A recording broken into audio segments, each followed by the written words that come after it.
Would you want a Gaddafi or an Arafat or a Castro to be a future president of South Africa?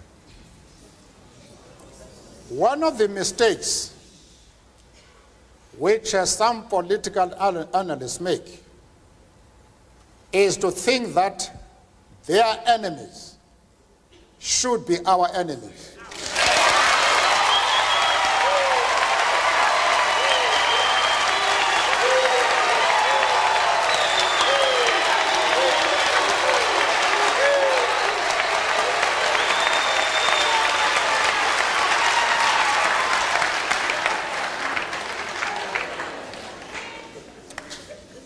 That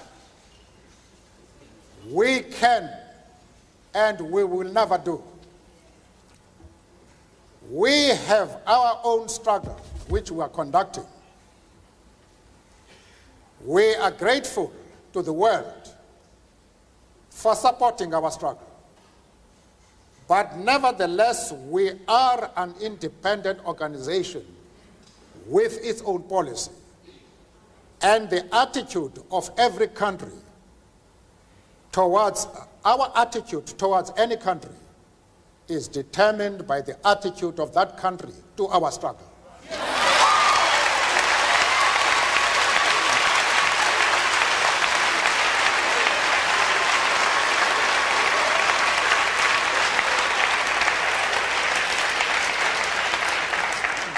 Yasser Arafat, Colonel Gaddafi, Fidel Castro support our struggle to the hilt.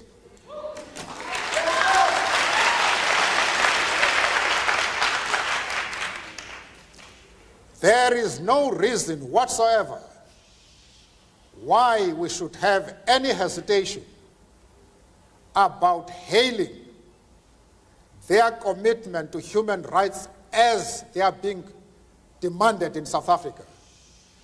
Our attitude is based solely on the fact that they fully support the anti-apartheid struggle. They do not support it only in rhetoric. They are placing resources at our disposal for us to win the struggle.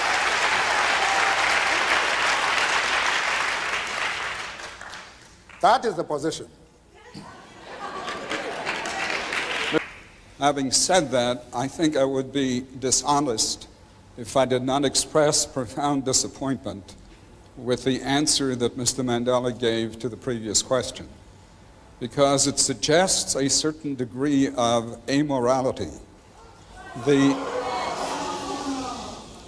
It suggests that what these people do in their own countries, what a Gaddafi does in Libya, what a Castro does in Cuba, is totally irrelevant, even in terms of the issue of human rights, as long as they support the cause of the ANC. I hope that is not what Mr. Mandela meant, and I would hope that he would clarify that issue further. Mr. Mandela. And at the same time, want me to be involved in the internal affairs of Libya and Cuba. I refuse to do that. As far as Yasser Arafat is concerned, I explained to Mr. Sigmund that we identify with the PLO because just like ourselves, they are fighting for the right of self-determination.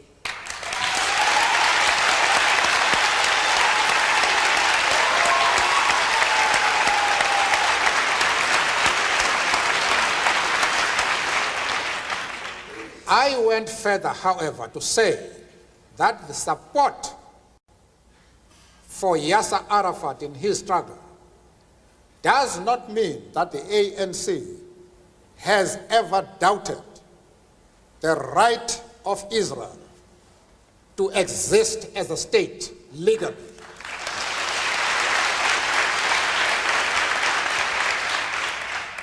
We have stood quite openly and firmly for the right of that state to exist within secured borders. But, of course, as I said to Mr. Sigmund in Geneva and others, that we carefully define what we mean by secure borders. We do not mean that Israel has the right to retain the territories they conquered from the Arab world, like the Gaza Strip, the Golan Heights, and the West Bank. We don't agree with that. Those territories should be returned to the Arab people.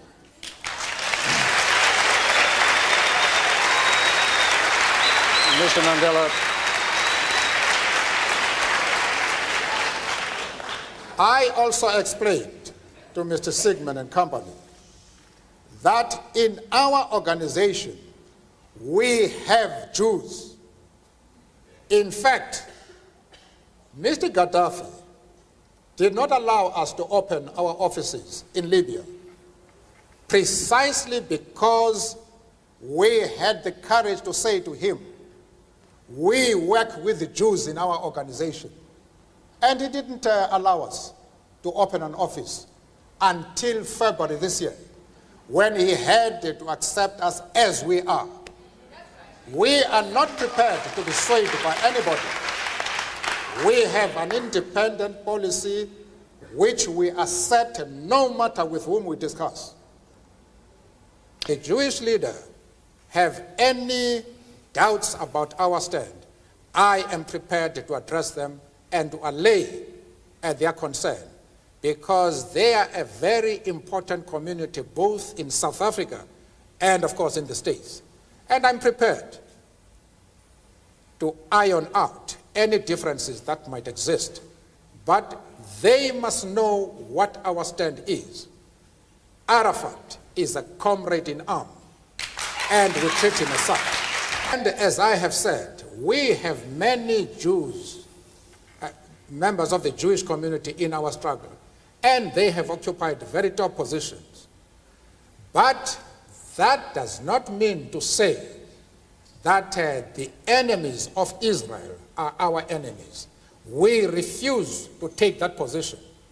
You can call it being political or a moral question, but for anybody who changes his principles depending on whom he is dealing, that is not a man who can lead a nation.